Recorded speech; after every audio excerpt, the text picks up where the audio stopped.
kapag nakita ng mga tao nagtatagumpay ka at may resulta na yung mga pinagpaguran mo, andyan na sila. Akala mo, kasama mo sila since day one ng iyong paghihirap.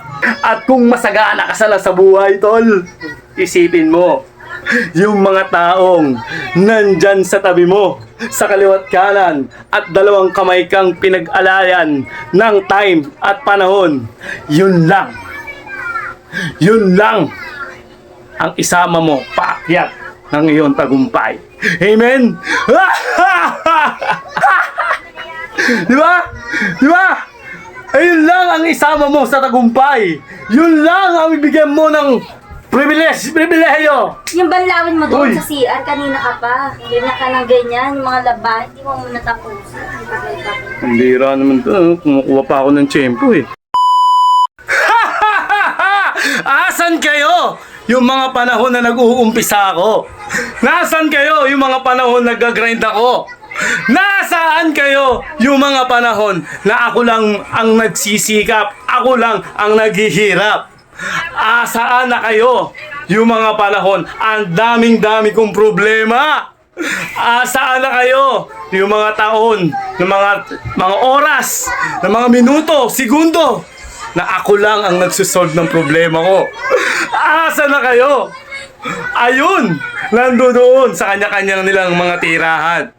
Pagkatapos, yung nagtagumpay na at nakikita na ang tagumpay at kasaganaan ng buhay, sasabihin nyo, andyan kayo. Ang tao nga naman, ang tao nga naman. Di ba? Yun naman ang real talk, di ba? Kapag nakita ng mga tao nagtatagumpay ka at may resulta na yung mga pinagpaguran mo, andyan na sila. Akala mo, kasama mo sila since day one ng iyong paghihirap. Di ba? Lalo na kapag nakikita nilang umaasenso ka na, bumibili ka na ng mga ari-arian mo, pumipera ka na, bumibili ka na ng mga kahit ano mga gusto mo sa buhay. Nakikita nila yung sa social media mo, asensado ka na. Ang dami mo ng kaibigan. Ang dami mo ng mababait na kapitbahay.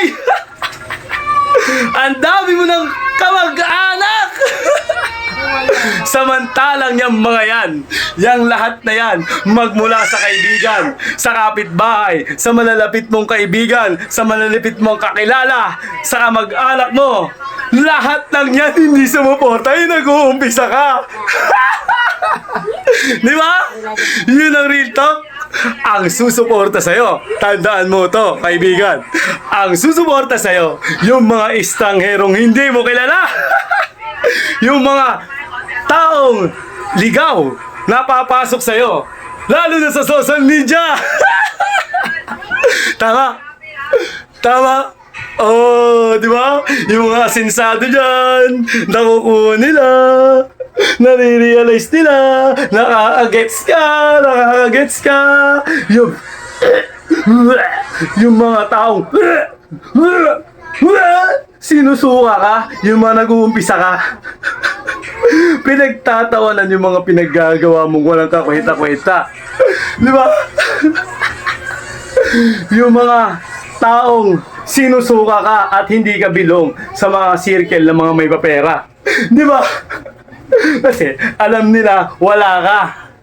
Yun. Kapag ang tao nalaman nilang matagumpay ka, lahat imbitado ka. Magmula sa birthday, sa binyagan, sa inuman, get together, at kung ano-ano pang selebrasyon, kasali ka. Number 1 ka sa listahan. Kasi alam nila may pera ka. Pero subukan mo, kapag wala ka, kapag tuyot ka, kapag alos ka, arep, hindi ka nila sasama. Hindi ka bilog. Bagkus pagtataguan ka, hindi ka susuportahan. Ganyan ng tao. Yung ibang user dyan magagaling. Magagaling manguto. Magagaling magbulaklak ang mga bibig. Di ba? Kaya ikaw, kung ano man yung mga narating mo sa buhay, kung ano man yung mga dinadaanan mo sa buhay, at kung masagana ka sala sa buhay, tol, isipin mo, yung mga taong nandyan sa tabi mo, sa kaliwat kanan, at dalawang kamay kang pinag-alayan ng time at panahon, yun lang ang isama mo paakyat ng iyong tagumpay. Amen?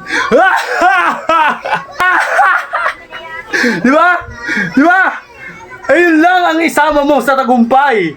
Yun lang ang ibigyan mo ng pribilehiyo. Yung banlawin mo Uy. doon sa CR, kanina ka pa. Ganyan ka ng ganyan, yung mga labahin, hindi mo muna tapusin. Ang bira naman to. Kumukuha pa ako ng tiyempo eh. Anak ka ng pu. Anak ka ng pu.